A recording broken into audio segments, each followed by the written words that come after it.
What's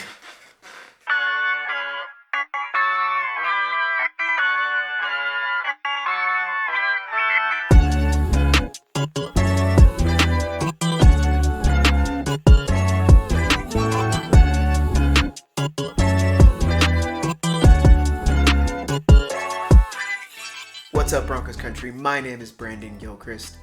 Well, 74,692 fans showed up to watch. I don't know what they showed up to watch. We won! That's what matters. And here we are, sitting at 8-2, atop the AFC, and in prime position to win our division and get some great seeding in the playoffs.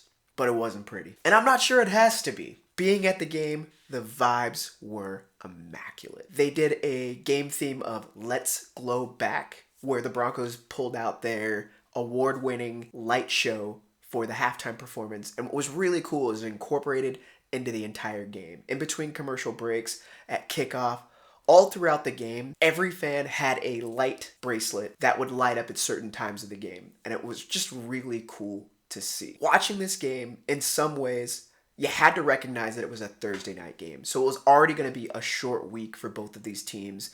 You knew the game plan was going to be simplified. You add in the fact that it's a divisional contest. Our fights between the Raiders are always nasty. It's always closer than you expect it to be, and that's what happened this time around. In some ways this season, it feels like Sean Payton takes assessment of the opponent playing against our defense and goes, they're not good enough to beat us. He shuts it down, simplifies everything, and just starts experimenting. It's the only way that I can justify calling a trick play on 3rd and 1 when all you needed to do was pick up a rushing first down with our running back that'd been averaging 4 to 5 yards a carry. Sean Payton sits there, looks at his play sheet, checks the scoreboard. Are we ahead? Okay, we're ahead. We can keep experimenting. If we're not ahead, you know what? We better put together a drive here and make sure we get ahead. I don't know how else to explain it. Overall, right now this season reminds me a lot of the 2015 season. What's really interesting to think about is the fact that this offense, believe it or not, is actually doing better than the 2015 offense. The difference really is in the fact that the 2015 defense did a lot more scoring than our current defense does. But you know what? They're starting to stack turnovers. They just seem to keep improving week after week. At some point here, the offense is going to click. Maybe not lights out and electric and fireworks, but it's going to click and find at least a modicum of consistency here before the end of the season. And the good news is they've got some time to do it. Taking a look at some key moments of the game, our defense once again stacked up a bunch of sacks. Sacks. Everybody! 6 sacks for the defense. Dondre Tillman, another interception for that guy, and an amazing run back. Oh my god, I would love to see him return one to the house sometime this season. That would be fun. Special teams got a block punt. So many defensive stops in this one. I mean, the Raiders were held to 10 first downs. Broncos were held to 10 first downs too. But we're not going to talk about that. Our defense continues to lead the way. It's a beautiful thing to see. It was awesome to see, once again, our defense shut down another tight end. Brock Bowers only had 1 reception for 31 yards. It was a big one, and there was definitely some separation between he and Jahdae Barron. I don't know if he got caught up in traffic there, but that was it.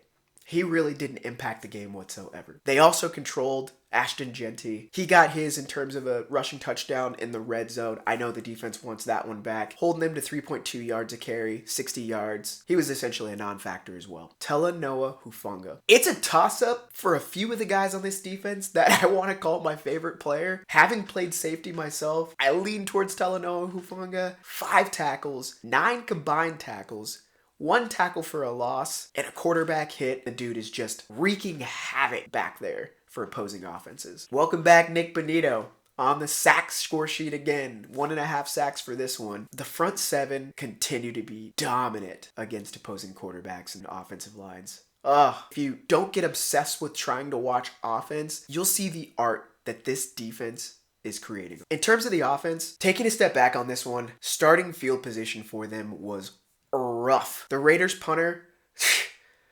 goodness gracious, he kept pinning us inside the 5. One of his punts didn't even count, and that one was also inside the 5. Couple that with the fact that once again we saw the same inconsistencies we always see. Sometimes it's the quarterback, sometimes it's the receivers, sometimes it's the line.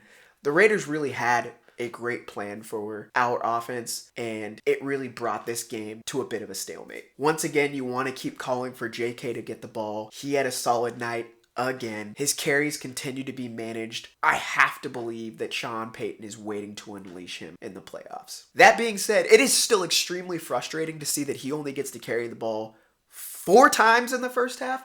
4? Can we get a little bit more carries for JK in the first half? Please. Please. In terms of the play calling with the offense, I don't know how else to explain it except for the fact of what I said before. It feels like Sean Payton is being really, really conservative at allowing our defense to just dominate the game and just making sure that the offense scores just enough to get the win.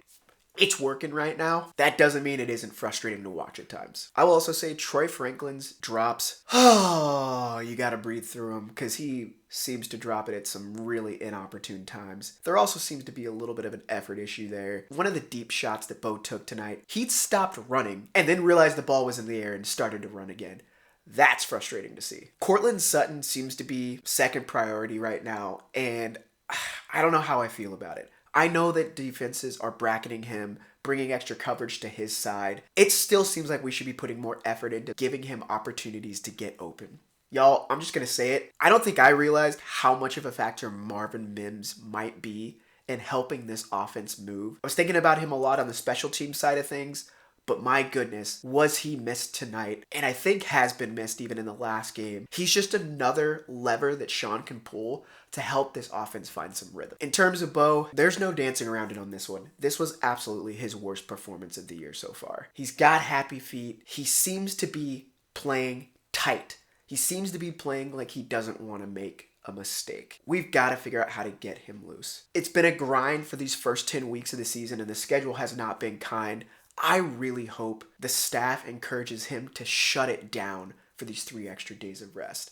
I want him to come back refreshed, approach the game differently than he's been doing so far. He's got a whole team around him and he doesn't need to put this all on his shoulders.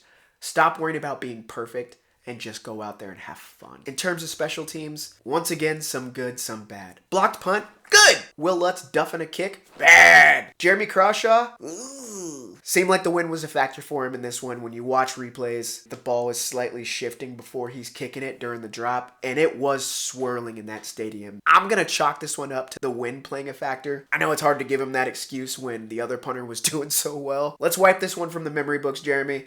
And let's come back stronger next week. In terms of build the bunker and bring the thunder, when we're talking about building the bunker, look, I got to look right at the offense. With the exception of the running game, this offense is not finding a way to stay on the field. Bidet continues to drop the ball when he gets subbed in. I completely understand why he's there because he can do it all, and they love to use him in the 2-minute drill. But my goodness, each time he drops a pass when they try to start getting a drive going is also frustrating. In terms of bring the thunder, I got to point to the running game. Only handing off to JK 4 times in the first half. We got to uptick that at least a little bit. Now let's look at weekly salutes. On this one, the entire defense absolutely must get a weekly salute. Once again, put on a stellar performance after putting on a stellar performance 4 days earlier in Houston. Defense, y'all are showing no mercy, and it is a beautiful sight to see. The other salute I want to give to is to Mile High and all of the entire crew at the stadium. My goodness, that Thursday night football presentation was